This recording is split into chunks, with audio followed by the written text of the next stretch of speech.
Hello friends, আজকে আমাদের রাত্রিবেলা আমাদের দোকান থেকে রেস্টুরেন্ট থেকে বিরিয়ানি এসছে। এটা chicken biryani, egg chicken biryani আর একটা আলু বিরিয়ানি আছে। আপনারা যদি খেতে চান তো আমাদের দোকানটা ধানবাদের হিরাপুর পার্ক মার্কেটে আছে, অবশ্যই আসবেন। আরতি রেস্টুরেন্ট।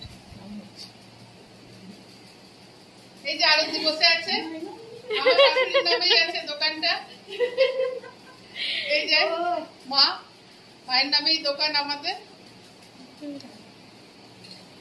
চিকেন খায় না আর আমার যাও চিকেন খায় না, ওই জন্য দুজনে। ওইটা তো রাইতা তাহলে বেড়ে দেবো। খাবে না, দেখো ফেস আলু দেখে